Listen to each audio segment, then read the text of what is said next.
It's 67 words long, it's 100 years old, and it changed the course of history for the Middle East and the Jewish people. The Balfour Declaration, the expression of the British government's support for a Jewish home in Palestine, was sent by British Foreign Secretary Arthur Balfour to the second Lord Rothschild.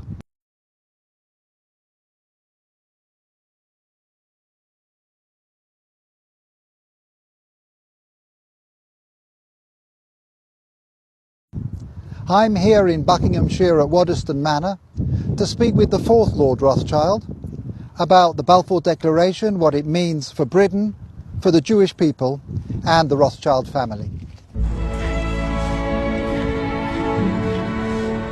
The Foreign Office, November the 2nd, 1917. Dear Lord Rothschild, I have much pleasure in conveying to you, on behalf of His Majesty's Government, the following declaration of sympathy with Jewish Zionist aspirations, which has been submitted to and approved by the Cabinet. So it's possibly the most famous letter in modern Jewish history, and it begins with three words: Dear Lord Rothschild.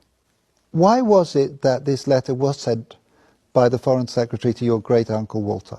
It's an interesting question because he was really interested in ornithology, although he became interested in Zionism. I think the reason was this, that it was primarily a movement from Eastern Europe, but they didn't clarify who was in charge of that movement. And in addition, it was, after all, in Great Britain. So they felt that the Rothschild family should be the one to whom it was addressed. And Walter was Lord Rothschild, and he was a Zionist. And those really are the background reasons. So Walter received the Balfour Declaration, and I have a copy here. And I wonder if I could possibly ask you to read it for us. Yes, indeed. Yeah. I'm going to put on my spectacles to make sure I read it accurately. His Majesty's Government view with favour the establishment of Palestine as a national home for the Jewish people, and will use their best endeavours to facilitate the achievement of this object, it being clearly understood that nothing shall be done which may prejudice the civil and religious rights of existing non-Jewish communities in Palestine, or the rights and political status enjoyed by Jews in any other country. I should be grateful if you would bring this declaration to the knowledge of the Zionist Federation. Yours, Arthur Balfour. And here it is, the Balfour Declaration. What do you feel when you see it here? I genuinely feel it's one of the most extraordinary moments in the history of the Jewish people. If you think it took 3,000 years to get to this, and then you say, how did this miracle happen? And it's the most incredible piece of opportunism. I mean, if you think you had an impoverished would-be scientist, Chaim Weizmann, who somehow gets to England, meets a few people, including members of my family, seduces them. He has such great charm and conviction.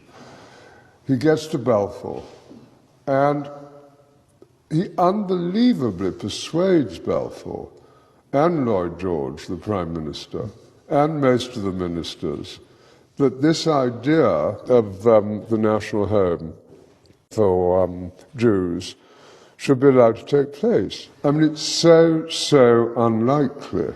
And then he starts to fight a difficult battle with the British cabinet, and this letter goes through 5 drafts, as you know. And in the end, it comes out as a rather compromising letter. I mean, the essential point is there for the Jewish community to fasten on to. You have the first bit, which promises a national home rather than the national home, and then you have the bit that nothing that's to be done should in any way harm the Arab community. But you come back to the big point, which is that this is perhaps the greatest event in Jewish life for thousands of years. And it's a miracle that it took place. And of course, the Rothschild family then as now filled two roles, because it wasn't just a leader of diaspora Jewry, it also played a very significant role in the early years of the establishment of the pioneer communities in Israel as well. There were two branches of the Rothschild family primarily concerned. One in France through Baron Edmond de Rothschild, who was the one who responded to the Russian programs of the 1880s. In England, there was a divide. Some of the Rothschilds, in particular Baron Edmond's son, James, known as Jimmy, had come from France, partly because of the Dreyfus case and his horror about what had happened, to live in England. He was educated at Cambridge University. And he married an English girl, Mrs. James de Rothschild, and she became a leader at a very young age. She was only 17 when she started writing to Weizmann and introducing him to the British establishment. Other Rothschilds felt it was better to be assimilated into English life, and although they retained their interest in Judaism and Jewish life, they didn't think it was a good thing that this national home should be established in Israel. So it was something that divided my family, as with many other families. I wonder, as somebody who moves in the highest echelons of British society and is very close to Israel, whether you in your life feel a tension between concern for Israel and loyalty to Britain? No, I don't personally feel that. I mean, I've been completely committed to Israel since the early 1960s and have been there every year since. So I don't feel that conflict, but I, of course, feel a huge loyalty to Great Britain. Just tell us a little bit more about Walter, the second Lord Rothschild, because he was an unusual and colourful character. He was a deeply eccentric man, but from a very early age his passion was collecting. He rode about Tring Park on a giant tortoise. He had a zebra carriage. Carriage pulled by zebras. Yes. He collected on a massive scale birds, insects, fleas, It was butterflies. the largest single collection created by a single individual. I think that's true. I think certainly in Great Britain, I think probably anywhere, he was the greatest collector of ornithological material. His niece, Miriam, writes that for 2 years, as one of his eccentricities, he didn't open any of the letters that were sent to him and stuffed them away into wicker baskets. And it does make you wonder what would have happened if the Balfour Declaration, the letter, had been one of those letters that he'd actually, Yes, stuffed. That's true. At that stage, and it's very difficult to quite understand why, he had taken a deep interest in what was happening about the possibility of Balfour Declaration. So maybe those letters would have got to the top of his pile. I just want to revisit for a moment your cousin Dorothy, who you Yes. mentioned, who at an extraordinarily young age, still in her teens, played such a critical role as a go-between and a facilitator for Chaim Weizmann. Can you say a little bit about Well, her? she married my cousin Jimmy when she was 17. So this is your cousin Dorothy, Dolly. Yep, Mrs. James de Rothschild. And from her teenage years onwards, she was a major supporter of Israel, wasn't she? Major supporter. I mean, she worshipped her husband, who'd been deeply committed, son of Baron Edmond. It was due to him, I think, that she became interested. But once she became interested, she became passionately interested. After his death, she became even more committed. She just wanted to carry out his wishes and what he cared deeply about. And then she had her own personality, a deeply good human being who was quite unselfish. She devoted herself to this place, to Israel, and to a few friends, and had a wonderful life.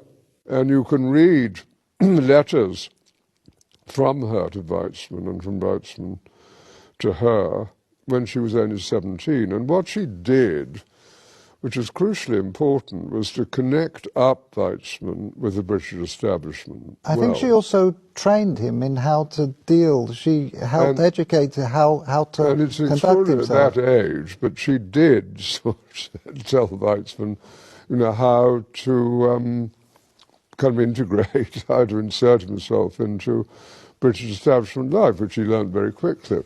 So I'm here in the Waddesdon Manor archives, where there is a treasure trove of remarkable documents from the time of the Balfour Declaration. We have the correspondence here between the teenage Dorothy and her husband James, and it's really a love story. Here Dorothy is writing to James. She says, "Jimmy, I thought I would not like one day to pass without giving you a piece of news you have never heard before. I love you." But of course their correspondence wasn't just romantic correspondence. Here we have detailed letters describing her dealings with Zionist leaders, her advice and her suggestions regarding the conferences of the Zionist movement. And here we have a letter that the young Dorothy, still not 20, sent to Dr. Chaim Weizmann, where she's talking about the meetings that she's arranged for him. And as we've heard, she was helpful in training and preparing him to enter into the highest echelons of British society to advance the cause of the Zionist movement.